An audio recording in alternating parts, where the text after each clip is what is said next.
throw our friendly chapel, Pastor Paul Holyfield. Charlotte shows why we need women preachers. All right, a man preacher on this district can know all that information about a family as soon as they moved in town. I guarantee you.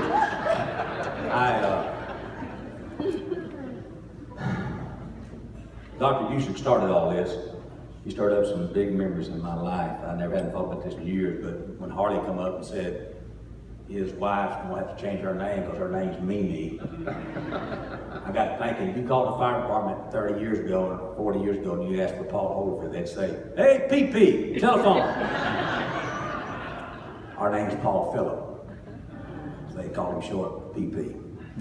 And I am proud to be called Junior. I was glad today when Dr. Branch started calling me Junior. I'm 63 years old. I love being called Junior. Amen. Someone said, "I can't believe you're still called Junior. You're 60 years." I said, "If you knew Senior, you'd be glad to be called Junior." Now, if you called me PP Junior, we might have a problem. I was thinking about Pete George talking about all people think. Everybody stand here, I'm so thankful for him. My wife, Kathy, of course. And the most thing that impresses me the most about the Apostle Paul is he didn't have a Kathy to go home to.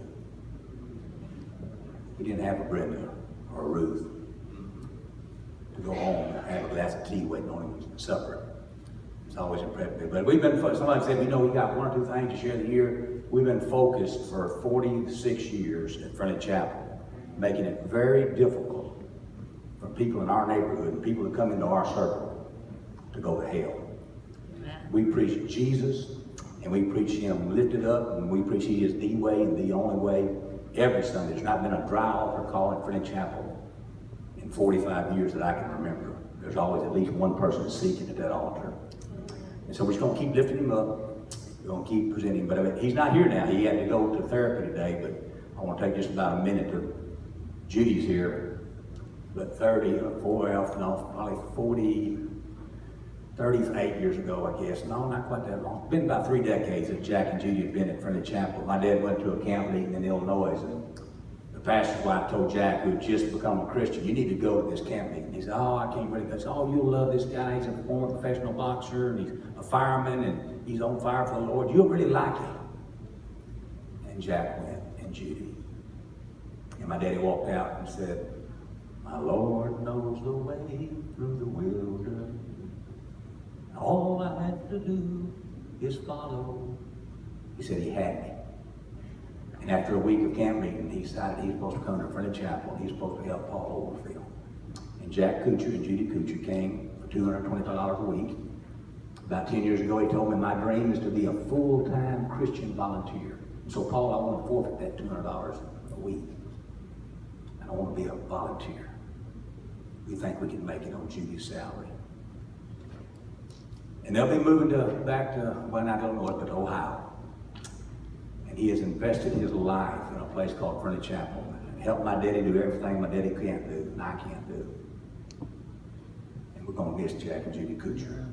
But he gave his life to not everything that's built around Friendly Chapel these past 30 years, Jack Kuchar built it. I guess he ought to be in therapy. Every nail's ever been nailed, Jack Kuchar did it. Or someone helped him do it. And invested into our kids. He's probably ministered to 5,000 kids these past 2 decades up at my sister in Children's Church. He left my office one day, and Clark McLaughlin, who runs a construction company, said, he talked about a couple things. He walked out, and Clark said, "Paul, you couldn't find enough money for somebody giving you that type of respect, that type of loyalty." And you couldn't. So thank you, Judy and Jack. Would you tell Jack, thank you for doing it for literally from nothing. Someone said, "How can Chapel keep growing?" I said, "We're reaping fruit, brother. We're picking fruit of a man or a woman and a family giving their life to a neighborhood."